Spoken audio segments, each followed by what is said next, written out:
Entonces estoy saludando con la cámara de Mariano Perrino, empezando por los datos que acabamos de ofrecer en el diario sobre cuáles son los números de hoy respecto al coronavirus. La verdad que lo de ayer fue un impacto muy severo en el ánimo de quienes pretenden desde el gobierno ir aligerando un poco la carga pesada, por cierto, que significa estar encerrados durante tanto tiempo. La verdad es que al cabo de 4 meses los números están demostrando que la Argentina tenía razón. Cuando vemos a Brasil con 2 millones de casos, con casi 80.000 muertos, uno no puede menos que decir qué suerte, que se tomaron las medidas precautorias que hubo en la Argentina. Pero nada es suficiente con el coronavirus. Ahí está permanentemente rondando, angustiando. Ya estamos en números altos también en la Argentina, 111, 112, 113, prontamente serán 120.000 y los muertos ya superaron la barrera de los 2.000. Aquello que nos tenía muy pero muy tranquilos ahora es un poco de desasosiego también. Cuando se conocieron ayer los números y estaban reunidos Alberto Fernández, el presidente, el gobernador de la provincia y el jefe de gobierno de la ciudad, ese número de 4.000 y pico largos vino a hacer un impacto que Tomás Orduna, uno de los expertos que trabaja asesorando a estos gobiernos, dijo que había sido como si fuera una trompada, un golpe en la boca, directamente. Me brava la mano, ¿no?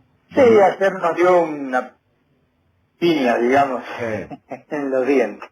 Porque veníamos con 7 u 8 días de un amesetamiento entre 3.000 y 3.500 y todos estábamos fuertemente viendo que eso podía ser, de alguna manera, estar en la cumbre con ese número oscilante, pero lo de ayer nos mostró que, cuidado, podemos subir de pronto 700, 800 casos en un día, justo cuando hay que decidir, o ya está decidido, pero hay que darle el repuje final a cómo va a ser el arranque del fin de semana. ¿A qué nos referimos cuando hablamos de una cierta tranquilidad pese a estos números? A que la Argentina no ha estado en una situación de colapso, pero ni cerca todavía. Y es bueno que lo podamos marcar, porque eso es la consecuencia de cómo se hicieron las cosas hasta este momento, más allá de alguna crítica que pueda hacerse, en el caso particular de la ciudad de Buenos Aires, que tenía un empeño muy especial en abrir y hubo que cerrar nuevamente. Pero también hay que reconocer que la presión social por la apertura es muy grande y que muchas ciudades en el mundo lo intentaron y luego tuvieron nuevamente que correrse. Barcelona, por ejemplo, hoy es noticia porque están restringiendo algunas de las medidas que habían habilitado otro compromiso desde el punto de vista de lo que la gente tiene que hacer para tratar de sobrellevar el coronavirus. Pero miren lo que es una situación de colapso, para que tengamos idea de lo que hasta ahora se ha salvado la Argentina. Una batalla contra el tiempo. Estados como Texas, Arizona y Florida están a punto de colapsar, mientras que los medicamentos están escaseando y los especialistas no se están dando abasto. En el sureste de la Florida, el gobierno estatal deberá enviar 100 enfermeras adicionales para poder ayudar en la lucha al COVID-19. Hay situaciones muy dolorosas, discursos que especialistas en la salud, en la cuestión sanitaria, nunca pensaron que tenían que ofrecer. En España, miren estas palabras tan doloridas, tan preocupadas de lo que han tenido que hacer para socorrer la situación. Años como supervisora del servicio de urgencias en el Hospital Universitario Vall d'Hebron, he tenido experiencias muy difíciles, pero esta nos marcará para siempre. Y hemos vuelto a entender, quizás mejor que nunca, por qué elegimos esta profesión: cuidar y salvar vidas. Aunque muchos compañeros tuvieron que dar su propia vida para ello. Hemos dado la mano y nos hemos tenido que tragar las lágrimas cuando alguien nos decía: no me dejes morir solo. Hemos vivido situaciones que te dañan el alma. Duele muchísimo. Acá no hemos vivido circunstancias como ese colapso que veíamos recién en Estados Unidos o este acto de homenaje en España, entre muchos. Nosotros recogemos algunas imágenes y palabras que nos permitan pensar en positivo también, porque si no, el coronavirus con sus más de 100.000 casos, más de 2.000 muertes, se convierte en algo muy perturbador para nuestras vidas. Y es bueno que no perdamos de vista que el esfuerzo realizado por toda la ciudadanía, por la mayor parte, ha sido gratificante finalmente para los números y para nosotros mismos en el comportamiento que se ha tenido. Por supuesto, muy distinto es el caso de Brasil, y viene bien mirar lo que pasa en Brasil. 2 millones de contagiados, 2 millones. Dentro de poco prácticamente la población del Uruguay. vendría a ser el equivalente. Y decenas de miles de muertos, y tumbas comunes, y ataúdes que no alcanzan, que no pueden ser de madera, que tienen que ser de cartón. Cualquier situación se ha vivido. Y mientras tanto, ese personaje que conduce el país sigue hablando de lo que él toma, etcétera, que tiene coronavirus, sigue poseído por el coronavirus y sin embargo sigue diciendo tonterías.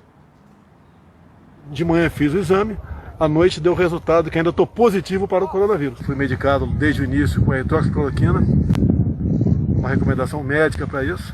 Coincidência ou não, sabemos que não tem nenhuma comprovação científica, tá? Mas deu certo comigo. Qué distintas serían las cosas con Lula, ¿no? Qué diferencia tan grande entre un presidente y otro. Pero ese es el poder de la derecha internacional del que vamos a hablar también hoy en el desarrollo de nuestra columna. ¿Cómo hicieron para sacarlo a Evo, para sacarlo a Lula, para sacarla a Dilma? Todo lo han hecho. Se llevaron por delante el Estado de Derecho en todos los países y consumaron una tarea feroz para poseerlo todo, como sucede, y para poner a cualquiera, porque a eso sí que se viene bien cualquiera. Bolsonaro, presidente, no resiste ser presidente de un club de fútbol, ni por asomo, de un consorcio, y es presidente de uno de los 6, 7, 8 países más importantes que hay en el mundo. Lula, y en este caso Lula no solamente haciendo alguna referencia a Brasil, mucho más todavía, hablando del presidente de los argentinos. Ele sabe que a razão pela qual o povo argentino o elegeu presidente da República era porque o povo não acreditava mais no neoliberalismo, não acreditava na política do Macri. E ele está dando um exemplo extraordinário, porque ele tem sido um exemplo dos países grandes em cuidar da coronavírus. E o Alberto tem tido uma coragem extraordinária, diferente do presidente do Brasil. O Alberto Fernandes tem dado uma demonstração excepcional. A humanidade, se você perder uma vida, ela não te recupera. Esa poderosa derecha internacional que dejó a Brasil sin Lula o sin Dilma y a Bolivia sin Evo Morales, también quiere ayudar a los Estados Unidos en el propósito golpista que tiene dentro de Venezuela.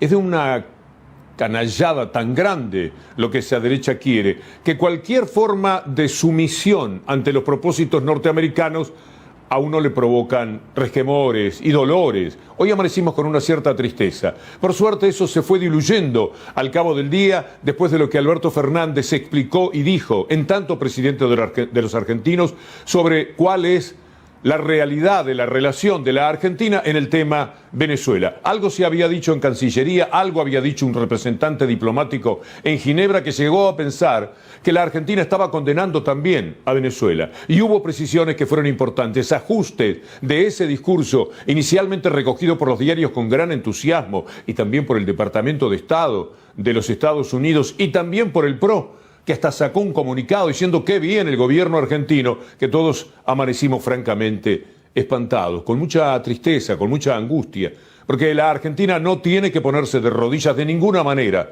ante los designios de los Estados Unidos. Tiene que tener la suficiente personalidad como para resolver las cuestiones internacionales de acuerdo a lo que son las prácticas de la Argentina, respetando el libre albedrío de cada uno de los países, como la Argentina también querrá ser respetada en su momento, porque los razonamientos que se hacen para Venezuela respecto a que no hay derechos humanos, los están haciendo acá. Ayer nomás, Macri estuvo diciendo en Paraguay y también lo dice por acá, y los medios y los editoriales siempre están señalando que faltan libertad de expresión, que se llevan por delante todas las libertades. Les falta poco para anunciar que la Argentina está como Venezuela, más viven hablando de Venezuela porque Venezuela se ha convertido para muchos países en un caso testigo, en una amenaza que se corresponde con una inmensa mentira, esa que la derecha internacional es capaz de manifestar para echarlo a Lula, para echarlo a Evo, para derrocar gobiernos y permitir que hasta con los votos, insólitamente, haya gobiernos de derecha neoliberales también en América Latina. Vamos a escuchar lo que hoy dijo Alberto Fernández sobre las elecciones, porque pareció que estaba pidiendo ya elecciones en Venezuela, ya elecciones transparentes. Y no fue así, y es muy bueno que haya establecido esas precisiones. Está abierta la posibilidad de integrar un consejo electoral nuevo con participación de la oposición. De eso estoy hablando. Ese es el camino democrático que deben encontrar los venezolanos. Ese es. No otro. No soy yo el que le tiene que decir a los venezolanos lo que tienen que hacer. Ni yo ni nadie. Ni usted, ni Trump, ni nadie. Son los venezolanos los que tienen que resolver qué hacer. Usted, ni Trump, ni nadie. Son los venezolanos los que tienen que resolver qué hacer. Y lo están haciendo. Han abierto un proceso electoral. Esto es música. Cuando uno escuchó estas expresiones de Alberto Fernández, algo empezaba a girar. En las redacciones de los diarios también se movían después de esa información que siempre viene con un sesgo muy particular. En este caso, al mostrar tanta alegría, finalmente pretendían tener razón de todo lo que dicen de Venezuela, de la forma en que la Argentina se tenía que alinear. Y no es así. Pero de todas maneras, la pregunta se imponía. ¿Y qué es lo que quieren decir entonces con elecciones en Venezuela? Oficialmente Argentina llama a elecciones si hay un proceso eleccionario de medio término en curso. No sé si es a las elecciones de las que está hablando Argentina. ¿Está hablando de las elecciones de medio término? No, claro, son las elecciones que vienen. Lo que nosotros estamos planteando es que todo se desarrolle democráticamente. Pero si ya hay un proceso eleccionario en curso, ¿por qué? Y nunca, pero estamos hablando de las elecciones que vienen. Y lo que nosotros estamos planteando es que hay un proceso eleccionario en marcha, que hay que respetarlo.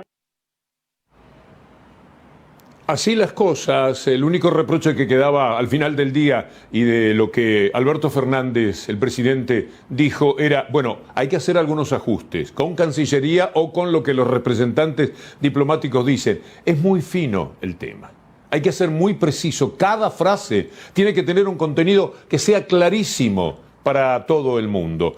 Después, el presidente dijo algo que es verdad. Está todavía en el Grupo de Lima, es decir, nosotros preguntábamos al respecto. Y dice por qué permanece todavía en el Grupo de Lima, que ustedes saben, fue instalado por todos los inútiles presidentes del neoliberalismo continental para hacerle el gusto a Donald Trump de ir a Venezuela para convertirla en una nueva Irak. Ojo con lo que se juega internacionalmente. Estados Unidos ya anduvo cerca del 1.000.000 de personas asesinadas en Irak porque iba a buscar el petróleo. Inventaron que había armas, no tenían ni cuchillos de madera. Allí. No aprendimos nada de esto. Internacionalmente estamos hablando. Por eso, cuando apareció el Grupo Lima y la Argentina está allí, era un mal dato. ¿Cómo lo explica Alberto Fernández? Porque para mí es muy importante para nuestro gobierno, como gobierno, que se entienda lo que nosotros queremos hacer. Y si bien es cierto, Víctor Hugo, que no hemos renunciado al Grupo de Lima, solo nos quedamos para expresar nuestras discrepancias. No hemos renunciado al Grupo de Lima, solo nos quedamos para expresar nuestras discrepancias. Lo que motivó todo esto fue algo que dijo Bachelet. Bachelet ha jugado de una manera muy extraña. No dice nada del bloqueo de los Estados Unidos y otros países sobre Venezuela. ¿Es lo mismo para Venezuela la situación económica bloqueada como está? ¿Impedida de todo movimiento económico porque su pueblo sigue empoderado en defender un sistema que por lo menos al pueblo le va bien? No a las élites que pretenden dominar pero que no son mayoría. No dice nada Bachelet al respecto. Pero además, Bachelet estuvo remisa allá por octubre del año pasado, aunque después en diciembre sí dijo, pero miren todo lo que le costó. Ya le habían arrancado los ojos a cientos de personas, la policía chilena, cuando las protestas, porque no tiraban a las piernas, lo hacían directamente a la cabeza. Dejaron ciegas o con un solo ojo a cientos de personas. Y metieron presos a miles de chilenos y se llevaron todo por delante. Y Bachelet, mire lo que decía, para que usted sepa que esta persona está ya alineándose con ese poder internacional y que lo que señala, defendiendo un poco a Chile mientras pudo. Después, es cierto que para el mes de diciembre las cosas ya eran insostenibles por lo que estaba pasando en Chile y algo tuvo que decir sobre los sucesos en su país. Pero fue remisa en hacerlo, y por algo es. Aporto más información sobre Chile. Alta comisionada de Naciones Unidas para los Derechos Humanos, Michelle Bachelet. Al fin se ha pronunciado doña Bachelet. La funcionaria expresó: lamento la situación en Chile y exhorto al diálogo de inmediato. Todos los actos violentos, tanto por parte de las autoridades como de los manifestantes, deben ser investigados. Cortito y al pie. Así ha sido el pronunciamiento. En datos, represión militar y policial, datos de las propias autoridades chilenas indican una cifra que ya ha quedado desactualizada, porque ya son 15 los fallecidos. Las agencias de noticias ya se pronuncian desde tempranas horas actualizando ese número. 3 muertos. Lo que hizo ayer, lo que dijo el gobierno argentino y ha levantado tanto revuelo, en momentos en que necesitamos la energía, procurando otros bienes para la Argentina, como por ejemplo la pelea de la deuda o aquella contra el coronavirus, tuvo que ver con ese informe de Bachelet. Alberto Fernández, el presidente, dijo algo sobre este informe de Bachelet, que no era tan duro como el de la otra vez, pero es la base de lo que ayer se dijo. Hubo un informe muy crítico, aunque menos crítico que el anterior que emitió Bachelet, donde planteaba los problemas de violaciones a los derechos humanos en Venezuela. Y Argentina una vez más ratificó su decisión de preservar los derechos humanos en cualquier ámbito y cualquier gobierno. Pero después también agregó Argentina que nosotros estamos muy preocupados por el bloqueo que sufre Venezuela, porque eso es un castigo. Estamos muy preocupados por el bloqueo que sufre Venezuela, porque eso es un castigo que no merece el pueblo venezolano. Ahora vamos a ver qué es lo que decía Bachelet allá por el mes de octubre. ¿De qué manera no se hacía cargo de lo que estaba pasando en Chile? Por eso es que uno tiene la sospecha que los funcionarios, muchos de ellos, van a Washington y les cambian la cabeza. Les cambian las ideas. Lo que pasó con Almagro es uno de los hechos más sorprendentes. Almagro es un hombre salido del Frente Amplio. Y todos conocemos cuál ha sido la actitud del Frente Amplio de Uruguay mientras fue gobierno con respecto a Venezuela. Algo pasa allí. Porque Almagro fue artífice de sacarlo a Evo Morales del gobierno de Bolivia. Con todas las mentiras que se dijeron. Por parte de una organización que uno sabe que está manejada por los Estados Unidos, pero se le va la mano. Miren lo que decía Bachelet sobre Chile, para que usted entienda las dificultades que hay para creer en lo que señala sobre Venezuela. I mean, it's a prejudgment because I haven't received the whole report. But I have spoken with the President of the Republic twice. I do believe that Chile has the adequate protocols in terms of, there are international norms on how you use force. Do you believe they've been respected? When you hear there is so many people with not, I don't know how many they have lost their seeing, but 150 to date. No. I know 200 people have had injuries in the eyes because of the tear gas or because of rubber bullets, and so. My prejudgment is that the protocol is not being followed because there are clear indications. You should never fire from above, and you should never fire up from the wrist. In Chile, there is rule of law. If the judicial system and the President of the Republic last night has said there won't be impunity. So, and that he will be... Esto le quita a Bachelet la autoridad necesaria como para influir en gobiernos como el de la Argentina que se quiere desmarcar de la presión neoliberal del continente y del deseo de estar de rodillas nada menos que frente a Trump. Todas las dudas que tenía de Chile, esa hasta quería defender la situación de lo que ya era un hecho evidente, de una represión absoluta y total del gobierno chileno, llevándose por delante la vida de personas que habían fallecido y como les decíamos, arrancándole los ojos a muchísimos, a cientos de los manifestantes. Hoy vale la pena recordar lo que dijo Rodríguez Zapatero, porque el alma de la discusión sobre Venezuela es si es un gobierno legítimo o no. Y esto es muy importante lo que dijo Alberto Fernández. Reconoce la legitimidad del gobierno de Maduro y no el de Guaidó. Y esto no se le puede negar a Alberto Fernández cuando uno pone todas las cartas sobre la mesa. Y para eso hoy día hay que tener ese coraje que uno le exige a un gobierno que representa un gran país como la Argentina. Miren lo que Zapatero ha dicho sobre la derecha enloquecida, que no quería ir a las elecciones, por orden de Estados Unidos, porque Estados Unidos no quería verlos perder, porque si no era como darle otra vez la razón al pueblo de Venezuela. He pasado tantas veces, en tantas reuniones, incluso en cenas y comidas, explicando cómo se vota, cómo es la famosa máquina, la invulnerabilidad de la totalización desde la máquina, como lo viví en unas elecciones, que hemos llegado al punto de que si gana la oposición, también el sistema electoral es fraudulento. ¿Y si gana el candidato Falcón el domingo? Serán unas elecciones... En fin, estamos, en mi opinión, en un absurdo muy claro. Es que es muy serio. Es muy serio desde un punto de vista democrático desautorizar unas elecciones antes de que se celebren y fruto de 4 titulares de 4 líderes políticos. Es tan grave lo que ha sucedido en torno a Venezuela durante todo este tiempo, sostenido fundamentalmente por mentiras. Por supuesto que ni siquiera esto implica estar hablando a favor de Maduro, sino de la legitimidad del gobierno que los venezolanos se quieren dar a ellos, que derrotan en las elecciones a una derecha que, entre otras cosas, por estar dividida, pierde. Miren, Alberto Fernández dijo hoy que para él un referente muy importante del tema Venezuela es justamente Rodríguez Zapatero, y eso da tranquilidad, porque hablando con Rodríguez Zapatero entiende todo. Rodríguez Zapatero fue el hombre que claramente, desde su condición de expresidente de España tiene muchos intereses en Venezuela, siempre dijo esta verdad sobre cómo habían sido las cosas en ese país.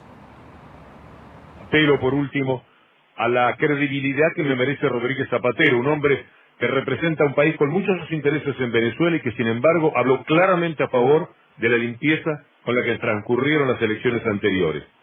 Si usted nombrara a José Luis Rodríguez Zapatero, me encanta que lo haga porque José Luis es mi mayor referencia en materia de Venezuela. Y hablo permanentemente con él. Y escucho permanentemente lo que dice. Y estoy seguro que no tiene una mirada distinta a la mía.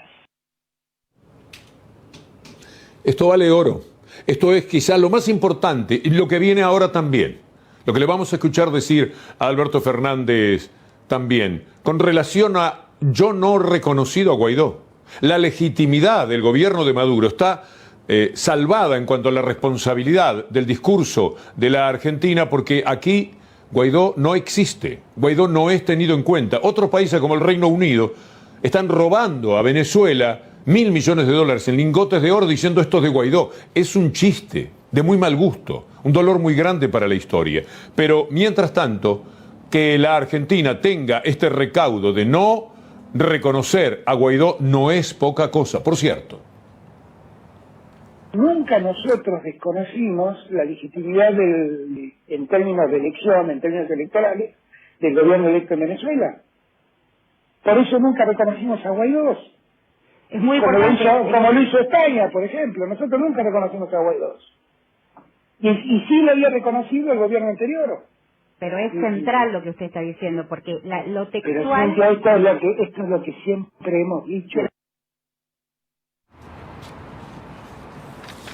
Hay un comunicado del PRO que quiso aprovechar la ocasión, ese PRO que procura sacar ventaja de todos lados. Ahora sabemos, ya no vamos a tener tiempo de desarrollarlo, seguramente Gustavo Silvestre se va a ocupar. Es impresionante el ataque de Patricia Bullrich a la familia de Facundo, no el ataque mal, sino el ataque bien, tratando de sacar ventaja política. El abogado está denunciando que Patricia Bullrich vuelve loca a la familia de Facundo Castro, porque quiere que esto sea utilizable contra el actual gobierno. Imagínense, cuando vieron lo de Venezuela dijeron, esto es música para los oídos de Patricia Bullrich y del resto del PRO. Por eso ese comunicado, que también ayudó a la confusión entre el sesgo de cómo venía la información, el detalle de no ajustar plenamente. Alberto Fernández tiene que saber que cada cosa que surge de temas como Venezuela, por ejemplo, es muy sensible y que en consecuencia cada funcionario tiene que saber que cuando habla, finalmente habla por el gobierno argentino, habla por Alberto Fernández. Y hay que estar muy atentos a cada una de las palabras. No dejar la sensación que el PRO inmediatamente quiso aprovechar con ese comunicado ventajero. Le vamos a mostrar 3 o 4 cosas a la pasada sobre Venezuela. Venezuela es un tema, usted escucha todo el día, vamos a llegar a Venezuela. Venezuela es el caso testigo de todo lo mal que le puede ir a un país, de lo que implica el fraude electoral, eso que dijeron de Bolivia, y después se supo que no. Lo que quisieron decir de la Argentina, por eso hay que tener mucho cuidado. Si ya acá están diciendo que en la Argentina no hay libertad de expresión, no hay libertad de prensa, y se llevan absolutamente todo por delante, no hay garantía. En cualquier momento van a pedir también la invasión de Estados Unidos, porque además acá también hay mucha pobreza como en Venezuela, Acá no está sobrando la comida, de ninguna manera. Y no solamente por el tema de la pandemia, sino por lo que dejó el neoliberalismo. Recuerde lo que decía Jimmy Carter, brevemente, lo ponemos en pantalla, vamos a volar con estos temas, pero es bueno que usted recuerde que Jimmy Carter decía que el sistema venezolano de elecciones es el mejor que existe en el mundo. Y la Fundación Carter a lo que se ha ocupado siempre justamente a revisar estos temas. Mire lo que dice ahora Paul Krugman, que fuera premio Nobel, que es uno de los periodistas más brillantes de toda la historia de los Estados Unidos. Paul Krugman dice, cuando ves que alguien invoca a Venezuela como la razón para no considerar ideas políticas progresivas, sabes inmediatamente que la persona en cuestión está desinformada, es deshonesta o ambas cosas. Básicamente muestra que no está dispuesta a mantener una discusión seria. Miren ahora, en esta placa, supongo que me van acompañando con la calidad habitual mis compañeros, a John Pilger. John Pilger dice que la guerra de Trump contra Venezuela se sustenta en mentiras. Esto es así. Hay que evitarse la posibilidad de que Venezuela sea otra Irak, de darle ínfulas a ese loco que por las elecciones de noviembre es capaz de cualquier cosa y de ir contra Venezuela. Hoy Venezuela denunció, no sé hasta qué punto tiene razón, porque algunos observadores dicen que le falta 10 kilómetros al buque que voy a mencionar para estar en aguas jurisdiccionales de Venezuela. A lo mejor se apuraron, pero hay un buque de guerra cerca de Venezuela, muy cerca de Venezuela. Todavía dicen expertos, no entró en aguas jurisdiccionales.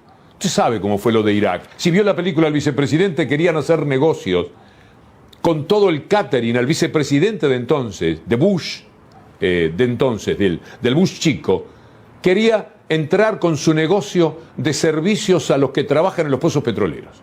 Pero además querían destruir lo que fuera, porque ¿quién iban a hacer las empresas que pusieran de pie los edificios que iban a destruir?